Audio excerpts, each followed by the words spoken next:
Stang, c'est quand la saison? Ben, la saison de la chasse tang, normalement, il démarre fin février, c'est tout le mois de mars.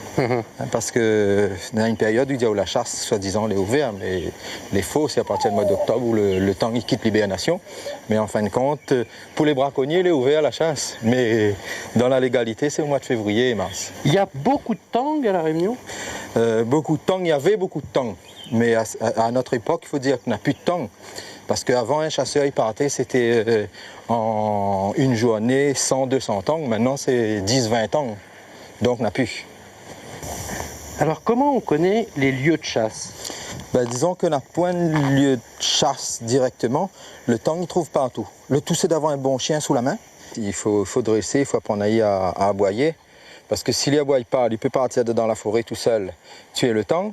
Tandis que quand il a l'habitude d'aboyer, c'est à ce moment-là il va aboyer chaque fois qu'il va voir un tang. Allez, Frisquette. Alors, allez. Alors, dans les touffes de branle comme ça, là, on peut trouver des tangs, Jean-Claude? C'est-à-dire dans les touffes de brande même, non, mais c'est-à-dire c'est surtout en sous-bois où on en a plus d'abri. Parce que le tang, c'est pas un fouilleur terrier, il va chercher un trou déjà fouillé. Donc c'est pour ça qu'on a toujours une chute d'arbre où il peut faire un terrier. Il connaît quand il joue. Allez, allez. Allez, allez, allez. Allons. Allez, allez. Allez, là. Viens, Fesquette. Apparemment, il pourrait y avoir là-dedans puisqu'il y a de la paille dedans. Alors si c'est pas de tang, ça le rend, hein. Mais du moment que le chien finit de sentir comme ça, certainement c'est du tang. Hein. Ah si, Néna là-dessous. Et tu trappes ça à la main nue comme ça? Ben à la main, non. Là, dans une position comme ça, là, mieux vaut mettre un gant, hein, parce que notre fois, il suffit que la gueule est ouverte devant. C'est les doigts qui rentrent dans la gueule, quoi. Et il mord fort? Il mord fort, hein. Ouais. On va mettre le gant, ce sera meilleur. Et là, dans une bonne journée de chasse, il peut trapper combien? 10, 12? 10, 12, hein, mais il est dur, hein, il est dur en ce moment. Hein. Bon, on essaye de voir que ça nous gagne faire. Ah, là, mis en lit, tiens, là. Ah, tu l'as là, Jean-Claude? Ouais, il est bon, tiens, là. Allez, faut se décale, laisse-moi m'attraper, pas besoin où tu touches. Là. Joli, joli. Pas trop joli, c'est un jeune tang, mais il a fini bien développé. Bon, maintenant, des braconniers, ils tuent des tangs comme ça, mais moi, je trouve que les dommages, il faut l'essayer pour l'année prochaine. Pour l'année prochaine, on est sûr d'avoir un bon carré avec ça, quoi. Dans des plateaux comme ça, on peut trouver des tangs, là? Dans un plateau comme ça, il peut trouver des tangs, mais la nuit, pas la journée. Mais si nous suivons la réglementation, il est interdit de chasser la nuit, parce que le tang devient trop facile à chasser. Hop, il est bon pour les affaires, hein. Mais il a éveillé, hein. Un petit peu chanceux ce matin, alors. Ah, c'est un petit même, c'est des jeunes, hein. Les jeunes, ils enterrent sur le bord, ils enterrent pas trop en profondeur. Donc c'est pour ça, hein. Hop, et doucement. Ça n'est pas bon pour encore, ça. Entre les mâles et les femelles, c'est réglementé aussi pour la chasse? Non. Non, pas vraiment? Non, il n'est pas réglementé puisque la saison où il est chassé, c'est la saison où normalement tout est bon. Il n'y a plus de petits, les femelles n'attendent pas des petits et les mâles les bons, quoi. Mais c'est un animal qui se reproduit beaucoup?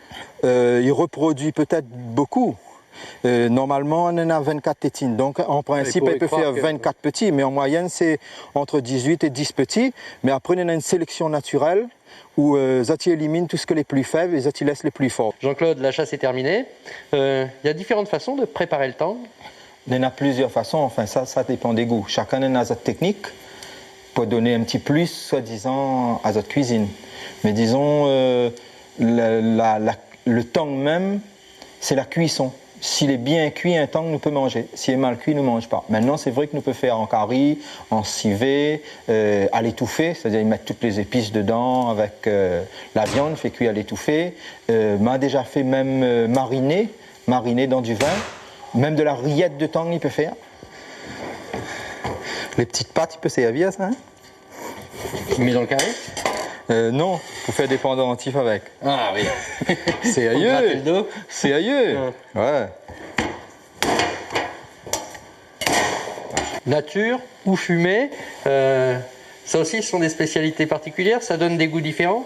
Ça donne effectivement des goûts différents entre la nature et fumée, mais disons fumée c'est une vieille histoire. À l'époque, on n'avait pas une frigidée, on n'avait pas une moyenne conservation, donc les chasseurs quand ils partaient en forêt pour la semaine, ils utilisaient ce système-là, soit ils mettaient à tremper dans de l'eau pendant 2 jours, s'ils repartaient tout de suite pour ramener le tang, nettoyer, vider, déjà il fait moins de poids. Ou bien l'autre possibilité, c'était justement de faire fumer. Donc il fait fumer dans le bois et le tang arrive sur le marché fumé. Vous l'avez vu, il n'y a pas besoin de beaucoup de temps pour faire fumer. 2 heures de temps est suffisant pour faire venir aller juste rose puisqu'on fait cuire tout de suite. Mais sinon, si vous voulez conserver plus longtemps, il faut au moins faire fumer au moins une journée. Là, juste le dessus, les bronzés. Alors l'histoire un petit peu du tang, c'est un animal endémique de la Réunion, il a été importé. Comment il est arrivé ici? Le tang a été importé. Je veux dire, on en a plusieurs façons. De façon naturelle déjà. Et puis on a certains écrits, il dit que le tang a été transporté par des esclaves sakalaves. Parce que les sakalaves, c'est les seuls à manger du tang. Ils ont utilisé le tang à l'époque pour faire des talismans pour accélérer la dentition des enfants. C'est les écrits, mais on ne sait jamais si c'est vrai ou pas vrai. Il y a plusieurs variétés de tang à La Réunion? À La Réunion, on en a une seule variété de tang. C'est celui-là, c'est le tang rec, mais créole, il dit on a tang rouge, tang blanc. Tang rouge, tang blanc, c'est quoi? C'est que dans les bas, le tang est un petit peu plus bronzé, donc les poils les rouges, et dans les hauts, comme il fait plus frais, le tang est blanc. Sinon, on en a plusieurs espèces. Et toutes les espèces nous retrouvent un petit peu dans l'océan Indien, Mayotte, Madagascar. L'origine c'est Madagascar, mais nous retrouvons aussi à Mayotte, Madagascar, Maurice, tout ça, enfin dans tous ces coins dans l'océan Indien. Et parmi ces cousins, il y en a un que nous retrouvons en métropole, c'est le ragondin. C'est pas le hérisson alors en vérité? Le tang ne fait pas partie de la famille des hérissons, parce que les hérissons c'est la famille des hérécidés, et le tang c'est la famille des tanrécidés, famille tanrec. Quand tu préparais les épices, je t'ai vu préparer des feuilles de tomates. Alors ça, j'ai jamais vu, c'est pourquoi ça? Les feuilles de tomates, c'est pour donner un petit goût supplémentaire de tomate. Il y en a des gens, ils frottent le tang avec les cœurs de tomate justement pour enlever le goût. Mais disons que dans l'histoire même, c'était surtout dans les hauts où les gens n'avaient pas de tomates, n'avaient pas suffisamment de tomates. Donc pour compléter un petit peu les tomates manquantes, ils mettaient des cœurs de tomates dedans. Ils mettaient la braie de tomate. Le bras de tomate dedans, ils hachaient le bras dedans pour compléter un petit peu le goût de tomate. On attire la braise un petit peu dessous, comme ça nous voit ça. On pose la couverture ici. Bon. Chaud. Un petit peu m'épeler. Voilà. Ah, là, elle est bien rose, bien sec toute. Ah, il est bien cuit. Mais il disait qu'il avait un goût un peu fort, mais en vérité, il n'a pas trop le goût de fort. Tout dépend de la cuisson.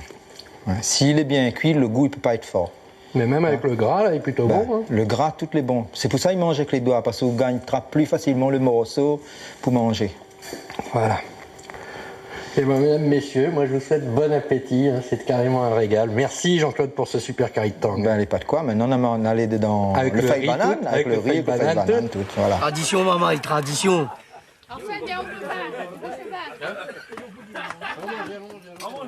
Bien, autres maman. Écoute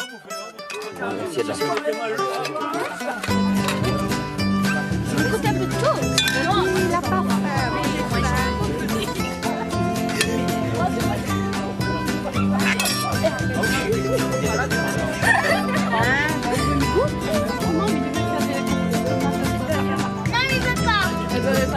Viens chercher. Il cherche la pâte. Bon, on va tirer la pâte pour de bon, comme ça il voit que moi tiré, moi mis sur mon assiette. Voilà.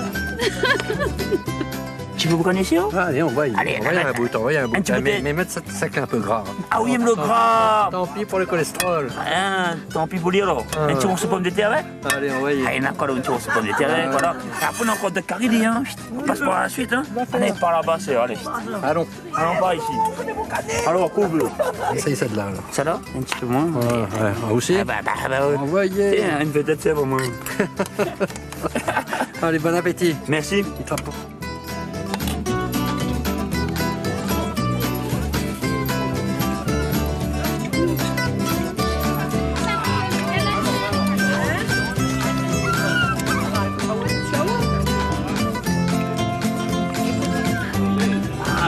Chacun, il change, ouais, il change.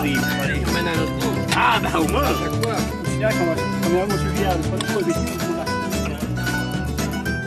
J'ai fait panier manger, ça, c'est bon, hein? Caribou Canet, le pique-nique à La Réunion, c'est comme ça tout le temps. Tous les week-ends, toutes les familles vont en forêt, près de la mer, peu importe l'endroit où il y a un espace, ils s'y installent et ils pique-niquent. Là, je vais avoir une petite pensée parce qu'on a un petit peu plus de 7 plats.